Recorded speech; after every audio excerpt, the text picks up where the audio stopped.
শ্বেত শুভ্র নরম কলমি ফুলের শুভেচ্ছা জানিয়ে শুরু করছি আরেকটি নতুন পর্ব। আজকে আমি অনেকটা ভোরে ঘুম থেকে উঠেছিলাম। ওদিকে তো রাত জাগি, তবে রাতে আর তেমন কিছু খাওয়া হয় না। তবে আজকে ভোরবেলা উঠে ভীষণ ক্ষুধা লেগেছে, নিজের জন্য অল্প করে নুডলস বানিয়েছিলাম একটু বেশি ঝাল দিয়ে।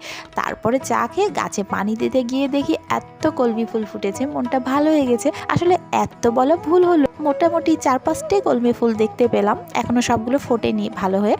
তাতেই আমার খুব আনন্দ লাগছে, নিজের হাতে করা ছোট্ট বাগানে একটা দুইটা ফুল ফুটলেও অনেক শান্তি শান্তি ফিল আসে আর কি। এরপরে কিছু ব্রেকফাস্ট বানাতে তো হবেই, কারণ আমার হাজব্যান্ডের উল্টাপাল্টা ব্রেকফাস্ট একদম পছন্দ না। ওর পছন্দের ব্রেকফাস্ট হচ্ছে পরোটা। আলুর পুর ভরে বানিয়ে নিলাম, কারণ মেয়ের টিফিন বক্সে কিছুটা দিতে হবে। ওর এখন স্কুল শুরু হয়েছে, ওর স্কুলের শিডিউল টাইমটাও একটু অন্যরকম। দুপুর 12টা থেকে বিকাল 5টা পর্যন্ত ওর শিফটের ক্লাস চলবে। এজন্য দুপুরের খাবারটা বাসা থেকে কিছুটা অ্যাডভান্স খাইয়ে দেই, ভাতটা। এরপরে দুপুরের পরে যখন ওর টিফিন আওয়ারটা পড়ে তখন কিছু একটা স্ন্যাক্স দিতেই হচ্ছে। স্কুলটাও এবছর পরিবর্তন করে দিয়েছি, অর্থাৎ এর আগে বাংলা মিডিয়ামেও পড়ছিল, এবারে থেকে ওকে ইংলিশ মিডিয়ামে দেওয়া হয়েছে। ইংলিশ মিডিয়াম স্কুলটা ওর জন্য একেবারেই নতুন, তবে ওর ভীষণ পছন্দ হয়েছে। আর কেন এই স্কুলটা ওর পছন্দ হয়েছে তার কিছু কিছু অংশ আজ তোমাদেরকে এই ভিডিওতে দেখাবো। আমরা স্কুলে পৌঁছেছিলাম 12টা নাগাদ। আমি সকালবেলা ব্রেকফাস্ট বানিয়ে রান্নাবান্না করে অফিসে গিয়েছিলাম। অফিস থেকে বাসায় ফিরে ওকে নিয়ে চলে এসেছি স্কুল। আর ওর বাবা আজকে অফিস থেকে বেরোতে পারবে না, যার জন্য আজকে আমার ডিউটিটা পড়েছে। গতকালকে আমি অফিসে ব্যস্ত ছিলাম, তখন ওর বাবাই সারাটা দিন কালকে ওকে স্কুলে এসে রেখেছিল। আজকে যেহেতু সে আসতে পারবে না, এজন্য আমি চলে এসেছি। আজকে আমি এখন বিকাল পর্যন্ত এখানেই বসে থাকবো। কি একটা বোরিং ব্যাপার বলো তো, এত কাজ মাথার উপরে রেখে কোথাও অলস বসে থাকতে একটুও ভালো লাগে না। কুকুর ছানাগুলোর নাকি ভীষণ ক্ষুধা পেয়ে গেছে, এজন্য ওরা ক্লাস করতে করতে বেরিয়ে এসছে কিছু খাবার নিয়ে। সেই খাবারগুলো এই কুকুর ছানাদেরকে দেয়া হয়েছে এবং তারাও কিন্তু খুব মজা করে খাচ্ছে। আসলেই ওরা ক্ষুধার্ত ছিল। কিছুক্ষণ পর ওদের মনির স্যার, উনিও এখানে দেখতে চলে এসেছিলেন।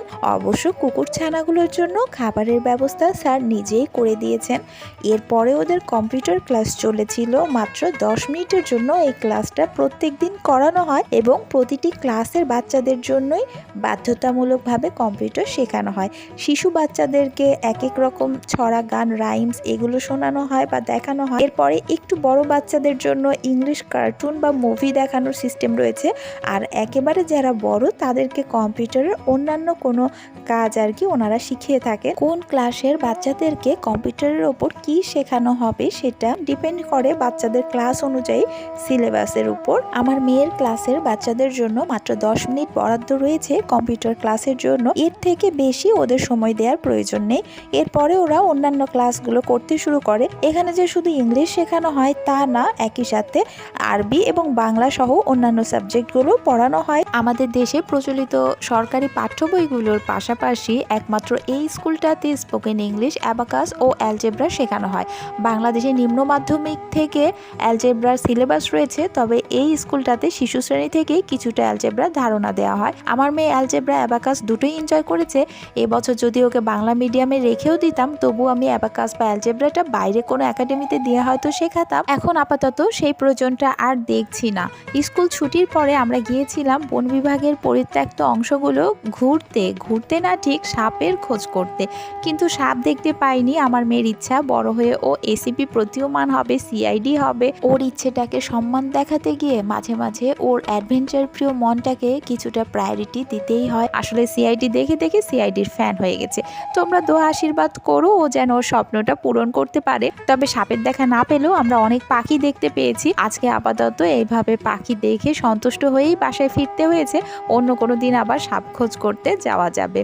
বাসায় ফিরে চা খেয়েছিলাম, তারপর ঝটপট রাতে রান্না করে ফেলেছি। আর ডিনারের আগে এত ক্ষুধা পেয়ে গিয়েছিল যে ভিডিও করার কথা মনেই ছিল না। তাই ডিনার সেরে খাবারগুলো ফ্রিজে তুলে রাখার আগে একটু ভিডিও করে নিলাম। চিকেন আর সবজিটা অবশ্য সেই ভোরবেলাতেই করেছিলাম। দুপুরে এর সাথে ভাত ছিল, রাতের বেলা শুধু পোলাও করেছি। এই ছিল আজকের ডিনার। যেটুকু খাবার বেঁচে গেল আগামীকাল সকালে ব্রেকফাস্ট পর্যন্ত কিন্তু কাজটা চলে যাবে। এরপরে রাতে মেয়েকে পড়াতে বসিয়েছি। এখন আর আমাকে সেভাবে পড়াতে হচ্ছে না, এই একটা বড় সুবিধা হয়েছে। ওকে যে হোমওয়ার্কগুলো দেয়া হয় ও নিজেই সেই হোমওয়ার্কগুলো করে নিতে পারছে, আমাকে আর সেভাবে দেখতে হচ্ছে না। আজকে এ পর্যন্তই। ভালো থেকো সবাই, টাটা।